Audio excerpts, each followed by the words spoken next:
There's a number attached to your face right now. Economists put it at $230,000, the lifetime earnings gap between attractive and plain workers.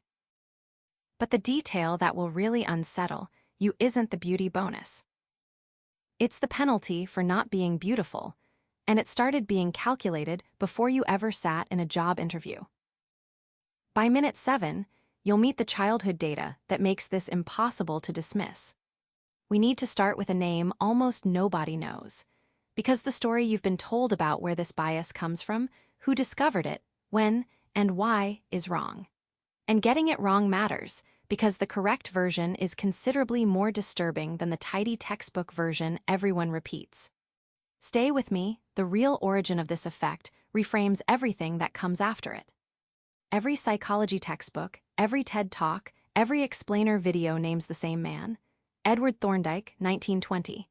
His paper on the halo effect became one of the most cited documents in social science. The problem is Frederick L. Wells got there first, in 1907, a full 13 years earlier. Wells documented the same cognitive distortion, published it, and history simply forgot him. That erasure is its own kind of halo effect.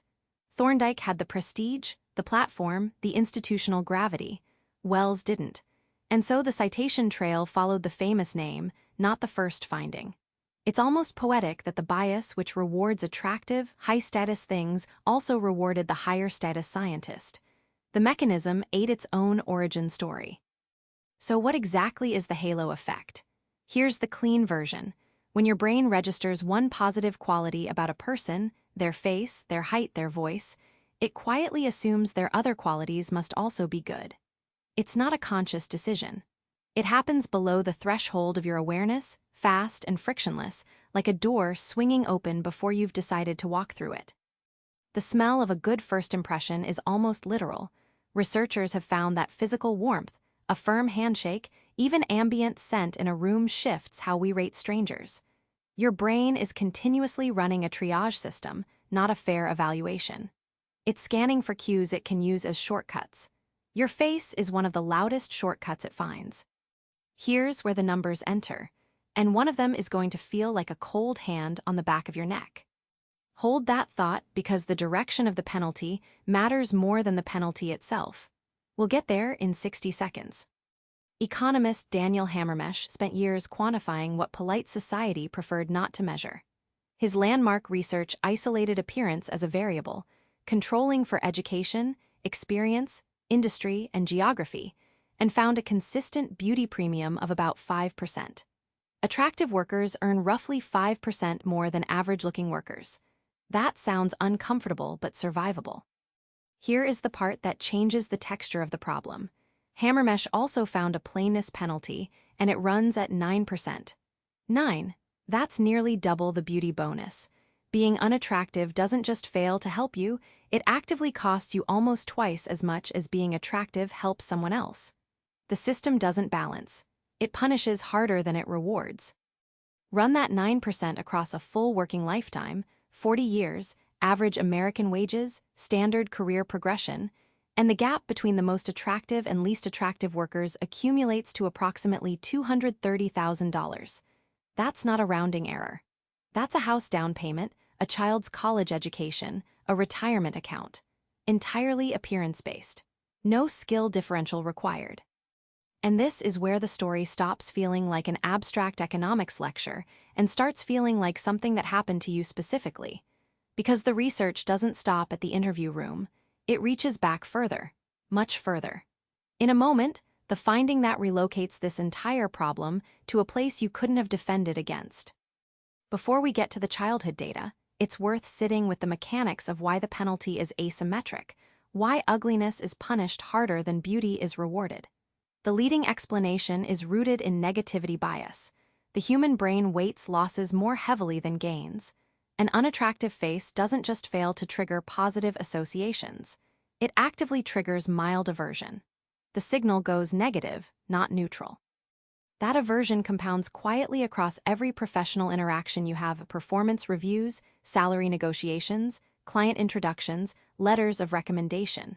Nobody writes down, "I found their face off-putting." They write lacks executive presence. They write doesn't project confidence. The bias gets laundered through professional language, and by the time it reaches your pay stub, it's completely unrecognizable as what it actually is. Now, the part that should genuinely disturb you. But first, you need to understand what researchers were even measuring to find it, because the methodology is what makes the result undeniable. In a longitudinal study tracking men from childhood into adulthood, researchers pulled attractiveness ratings given to subjects at ages 7 and 11. Not self-reported, rated by external observers, blind to the subject's adult outcomes. Those childhood appearance scores were then matched against adult earnings decades later. The correlation was significant and consistent. Men rated homely at 7 and 11 carried a 15% pay penalty into their working lives. 15%, not 5, not 9, 15. This wasn't explained by education level, family income, or regional differences. The bias embedded in how a child's face was perceived before adolescence, before any professional context existed, was already shaping the slope of their lifetime earnings curve. Let that land for a second. The interview you were nervous about, the salary negotiation where you felt underpowered, the halo effect had already been running on you for 20 years by then. The system didn't start sizing you up when you walked through the door. It started when you were in primary school, wearing whatever your parents dressed you in, with no understanding that your face was being filed somewhere. Now here's a wrinkle the simple narrative doesn't prepare you for. Attractiveness doesn't always help. In a 2010 study by Agg, Spurl, and Maynor, same-sex evaluators rated attractive job candidates less favorably than unattractive ones. When the person reviewing your application is the same gender as you, your good looks can read as a threat. The halo flips. What was an asset becomes a liability, depending entirely on who holds the pen. The reversal goes further. In a landmark experiment testing two crimes with identical financial stakes, $2,200, attractive defendants were actually punished more harshly when the crime was a swindle. Using charm to defraud someone triggered a specific moral response in jurors. You knew better, and you used your looks to do it anyway. The halo became evidence of premeditation. Beauty, weaponized, draws extra punishment. So the system is not simply, pretty people win. It's more unstable than that. Attractiveness is a variable that interacts with context, gender, crime type, and the specific insecurities of whoever is evaluating you. The bias doesn't run in one clean direction. It runs in whichever direction protects the evaluator's ego and confirms their existing read of the situation. There's one more data point worth knowing, because it contains the only version of good news in this entire story. When university courses moved online, the grade penalty for unattractive female students completely disappeared. In the physical classroom, it had been real and measurable. Remove the face from the equation, put a name on a paper, submit work through a screen, and the bias had nothing to grip. Medium matters. Here's what that means for you specifically. And this part is where the video becomes actually useful rather than just upsetting. The research on online environments points toward a principle. Structured, face-blind evaluation reduces the halo effect's grip. Blind resume review, work sample tests, standardized scoring rubrics applied before the interview. These aren't utopian suggestions, they're documented interventions. Several major firms have implemented them. The bias doesn't survive when the pipeline is deliberately designed to starve it of the cues it runs on. The harder truth is personal. You can't audit everyone who's ever evaluated you. You can't claw back the $230,000 if it's already been extracted. But you can understand exactly which moments in your career are highest risk for appearance bias, first impressions, performance narrative framing, sponsor relationships, and you can be deliberate about building the kind of documented output record that gives evaluators something concrete to assess instead of a vague impression. So here's what you now know. The halo effect was running 13 years before Thorndike named it. The plainness penalty, 9%, is nearly double the 5% beauty bonus.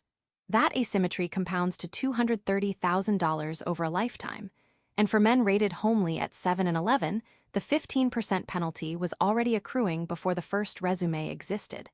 The bias didn't start at the interview. It started at childhood. Tell me in the comments, did you feel it before you could name it?